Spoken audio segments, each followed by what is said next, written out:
भाइयों और बहनों, राष्ट्रपति जी ने आपातकाल की घोषणा की है। इससे आतंकित होने का कोई कारण नहीं है।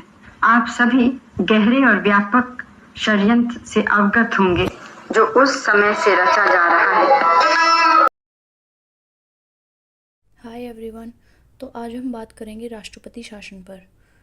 इसे अंग्रेज़ी में हम प्रेसिडेंट्स रूल कहते हैं। आजकल आपने हर जगह अखबार, टीवी, न्यूज़, इंस्टाग्राम, फेसबुक और इवन यूट्यूब पर हर जगह आपने देखा होगा कि वेस्ट बंगाल में बढ़ते हुए दंगों के कारण राष्ट्रपति शासन लगने वाला है।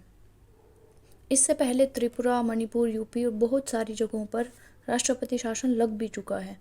तो आपके दिमाग में ये सवाल ज़रूर होगा कि राष्ट्रपति शासन क्या होता है, और आज हम इसी बात पर चर्चा करने वाले हैं। साथ ही साथ हम समझेंगे कि एग्ज़ाम पर्सपेक्टिव से इसमें से कौन सी न्यूज़ आपको याद रखने लायक है और आपके लिए कितनी न्यूज़ आपके लिए ज़रूरी है। साथ ही साथ भारतीय नागरिक होने के कारण आपकी यह जिम्मेदारी बनती है कि आपको पता हो कि आपके देश में क्या चल रहा है और उससे आपका क्या कनेक्शन हो सकता है। इस वीडियो में हम 4-5 चीज़ों के बारे में बात करेंगे। सबसे पहले प्रेसिडेंट्स रूल क्या होता है, इस बारे में हम बात करेंगे। वाई इट इज़ इम्पोज्ड, क्यों लगता है, इस बारे में हम बात करेंगे। What happens during presidents rule, इस वक्त प्रेसिडेंट्स रूल लगने के बाद क्या होता है, उसकी स्थिति क्या हो जाती है। How long presidents rule last, कितने लंबे टाइम तक प्रेसिडेंट का जो रूल है वो लग सकता है, एक टेन्योर होता है। Why it is in news, आजकल ये न्यूज़ में क्यों है। विच आर्टिकल या फिर प्रोविज़न के अंडर ये लाई करता है। तो हमें सब कुछ पता होना चाहिए प्रेसिडेंट रूल के बारे में। And in the end I will tell you how to write it for other exams. जब हम सेपरेशन ऑफ पावर या फिर डिस्ट्रीब्यूशन ऑफ पावर्स कहते हैं, वर्टिकली सबसे ज़्यादा पावर हमारे सेंटर के पास होता है, उसके बाद स्टेट के पास होता है, उसके बाद लोकल गवर्नमेंट के पास होता है। कॉन्स्टिट्यूशन का जो डिस्ट्रीब्यूशन ऑफ पावर है वो हॉरिजॉन्टली 3 जगह डिवाइडेड है, legislative, executive and judicial. Judicial is independent. Now let's talk about what is president's rule. तो हमें उसके बारे में एक अच्छी खासी डेफिनेशन पता होना चाहिए, इतना हमारे लिए एनफ है। India is a country with a federal system. This means we have a government at the central level and the state governments as well. Both levels have their own powers and responsibilities. The Constitution of India explain how this government should work. हमारे Constitution of जो हमारा भारत का संविधान है उसमें ये अच्छी तरीके से एक्सप्लेन किया गया है कि सेंटर के पास कौन सी पावर रहेंगी, स्टेट के पास कौन सी पावर रहेंगी, और दोनों का जो डिस्ट्रीब्यूशन है वो कैसे होगा, लोकल गवर्नमेंट का भी सब कुछ हमारे कॉन्स्टिट्यूशन ऑफ इंडिया में मेंशन्ड है। तो हमारे फेडरल स्ट्रक्चर होने के कारण ही स्टेट्स जो है अपनी पावर का यूटिलाइजेशन अच्छे से कर पाते हैं। Now what is president's rule. President's rule is a situation when the president of India takes direct control of a state administration. State जो है इंडिपेंडेंटली रूल कर रहे होते हैं बट अंडर सेंटर। वो सेंटर से इंडिपेंडेंट नहीं हो सकते। सेंटर के अंडर होते हुए वे अपना इंडिपेंडेंट रूल कर रहे होते हैं, बट जब वहाँ की स्थिति ख़राब हो जाती है, like not able to function according to rules of the constitution, अगर एक स्टेट है वो अच्छी तरीके से फंक्शन नहीं कर पाता, प्रॉपरली फंक्शन नहीं कर पाता, उसमें कुछ ब्लंडर चीज़ें हो जाती हैं, तो वहाँ पर सेंटर जो है अपना डायरेक्ट शासन लगा सकती है। विच मीन्स जो स्टेट है वो डायरेक्ट कंट्रोल में आ जाएगा सेंटर के। उसका जितना भी एडमिनिस्ट्रेशन है, उसका जितना भी कार्यभार है, वो सब कुछ सेंटर के नीचे आ जाएगा। Now in such a case the governor of the state send a report to the president explaining the situation. अब इसके बारे में जो उस पर्टिकुलर स्टेट का गवर्नर है वो एक रिपोर्ट बनाकर राष्ट्रपति को भेजता है और उसमें एक्सप्लेन करता है कि स्टेट में ये सिचुएशंस चल रही हैं। उस रिपोर्ट के आधार पर प्रेसिडेंट कैन टेक एक्शन। तो इससे एमसीक्यू भी बन सकता है किसी भी एग्ज़ाम में, इट इज़ नेसेसरी।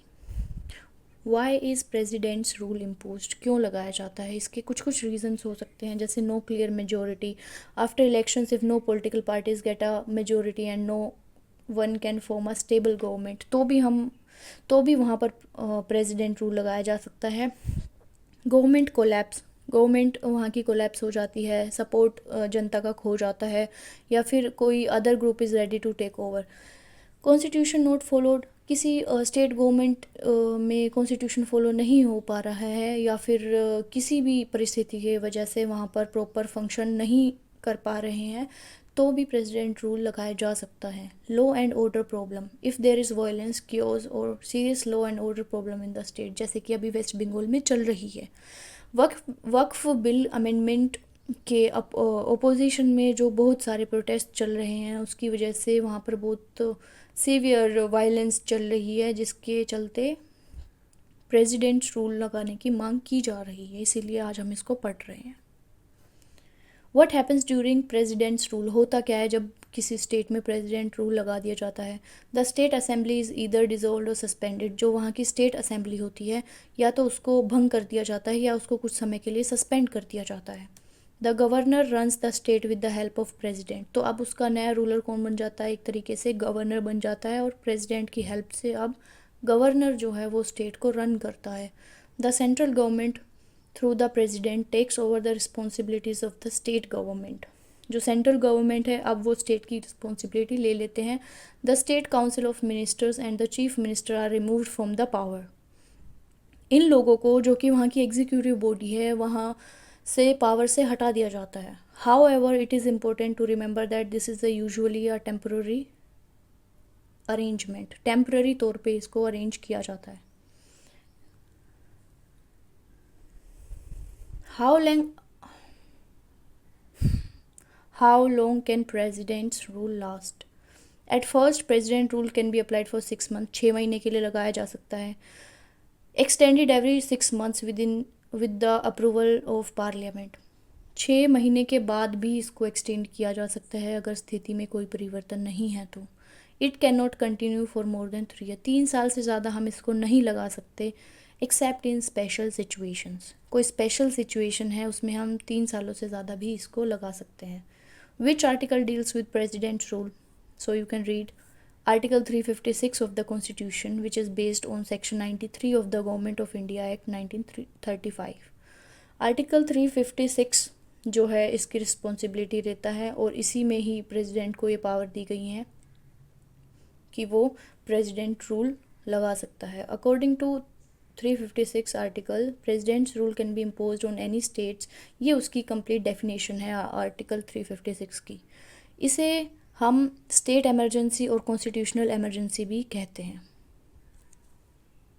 तो आपके मन में इमरजेंसी को देखकर ये सवाल आया होगा कि इंदिरा गांधी द्वारा 25 जून 1975 को जो इमरजेंसी लागू की गई थी, क्या उसको भी हम राष्ट्रपति शासन कहते हैं? तो मेरा जवाब है हाँ, उसको भी हम राष्ट्रपति शासन कहते हैं। राष्ट्रपति शासन को इन्होंने एक से ज़्यादा स्टेट्स में लगाया गया था, बहुत सारे स्टेट्स में एक साथ हम इमरजेंसी को अब अनाउंस कर सकते हैं। तो इंदिरा गांधी जी ने एक से ज़्यादा स्टेट्स पर इमरजेंसी अनाउंस कर दी गई थी। तो यहाँ पे you can read it the emergency refers to a 21 month period from 1975 to 1977।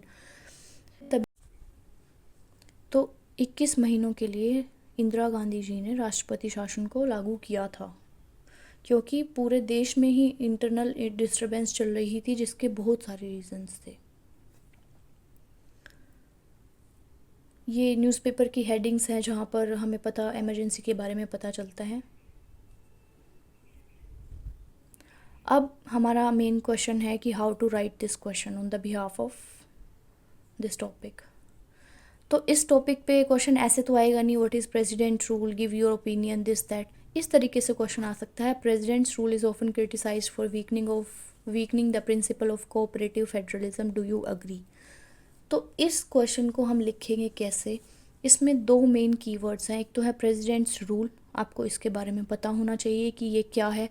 Cooperative federalism, इस कीवर्ड के बारे में आपको पता होना चाहिए कि ये क्या है। इनमें से अगर एक के बारे में भी आपको नहीं पता तो आप इस क्वेश्चन को नहीं लिख पाएंगे, और एक को हमें दूसरे भी हमारा आंसर पूरा होगा। तो चलिए देखते हैं।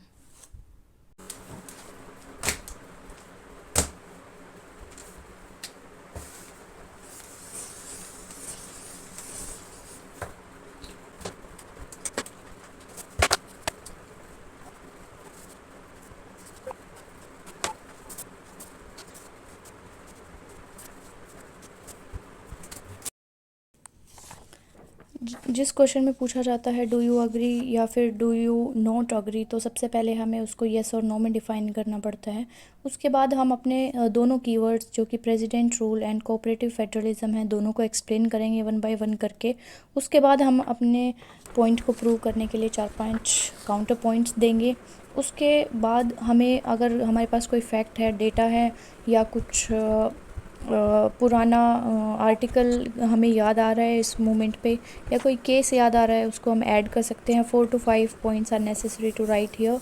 सबसे आखिर में हम एक कंक्लूजन दे के अपने क्वेश्चन को हम एंड कर सकते हैं। आंसर लिखते समय हमें बस 2-3 चीज़ों का ध्यान रखना चाहिए कि हमें उसमें सिर्फ फैक्ट्स भी नहीं भर देने होते, सिर्फ एग्जांपल्स ही नहीं भर देने होते। ये एक मिक्सचर होता है फैक्ट्स का, एग्जांपल्स का। Thank you.